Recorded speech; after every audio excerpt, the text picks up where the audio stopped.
Cellier, Jean. J'habite le hameau de Chevalette, commune des Pins.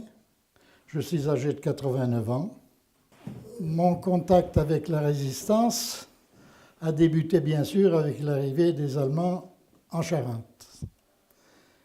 Comme la ligne de démarcation passe au cimetière des Pins,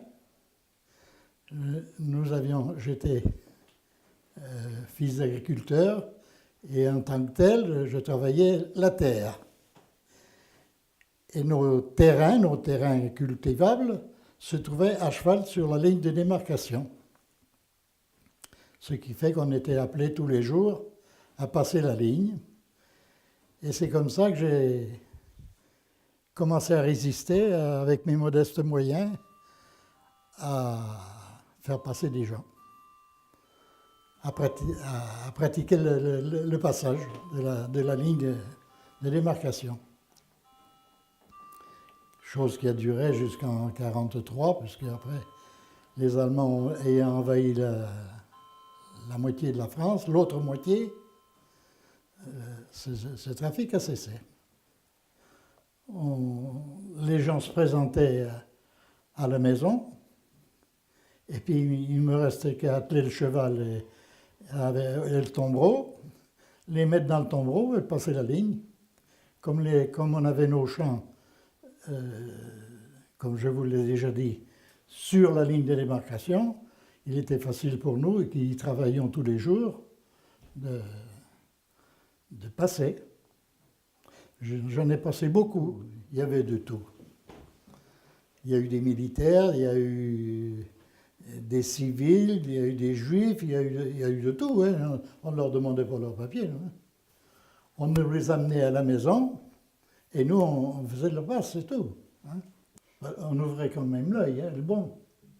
Hein. Moi, je me suis fait prendre un jour.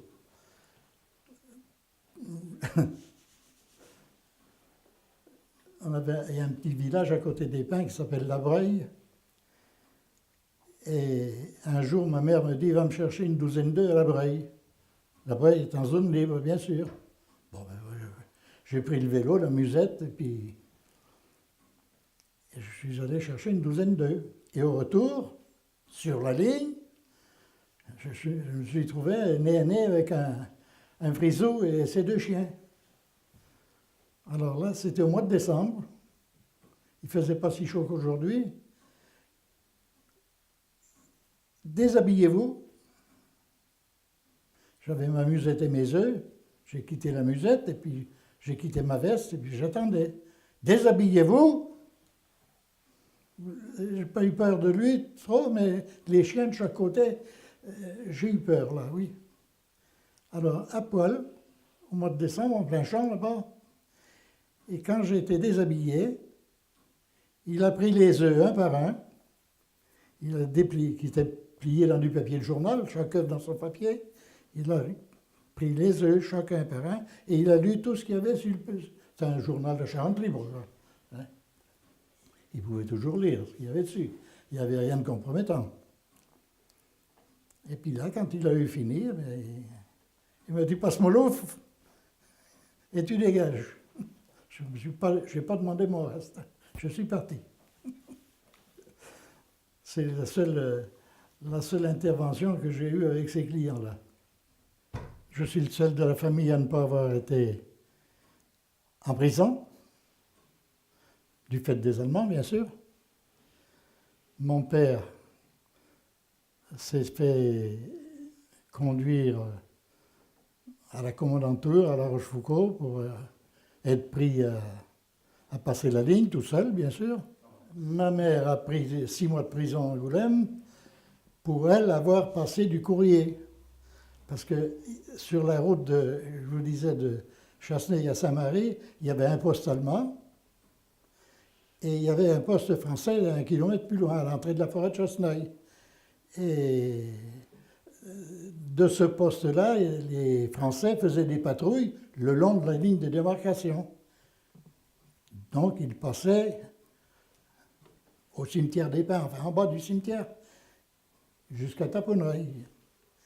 Et au passage, comme beaucoup de militaires habitaient en zone occupée,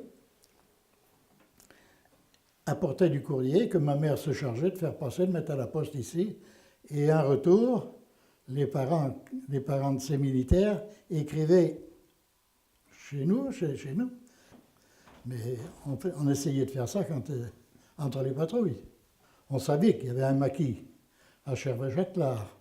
On le savait, parce que les maquisards, ils traînaient dans le coin. Là. Mais on ne pouvait pas rentrer au maquis parce qu'il manquait d'armes. Ils étaient 7 ou 8, mais ils n'avaient rien. 2 ou 3 pistolets peut-être, mais encore. Ils n'avaient rien. Alors chaque fois qu'on les voyait, parce que ça nous pesait, hein, on avait la réquisition allemande qui nous pistait. Parce que les années passant, j'avais 16 ans en 40, mais j'en avais 20 en 44. Ils ont dû avoir des parachutages pas mal, parce qu'au mois de juillet 44, il y a eu le grand appel. Pas la mobilisation générale, non, mais il y a eu un appel d'offres. Alors on a foncé tous les jeunes du coin ont foncé dans le tas, voilà. Qui Virakem, à Cherveux-Châtelard.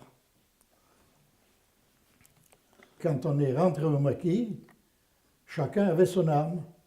Parce qu'on est rentré, là, on était quand même, disons, plus de 1000, un bon millier. Là. Et le soir même, on avait un fusil dans les mains, on ne savait pas s'en servir, mais on l'avait. Et puis voilà, et on est resté très peu de temps là dans ce bois. Et après, ils nous ont groupés par compagnie. Et ma compagnie s'est retrouvée à Vitrac. On est resté à Vitrac là, pendant un certain temps.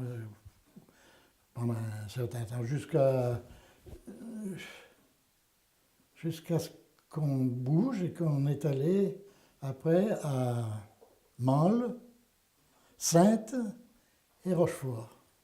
C'est là qu'on est resté jusqu'au mois de mai 1945, où on est rentré à La Rochelle à ce moment-là. À La Rochelle, après, on gardait la poche de La Rochelle. À Yves.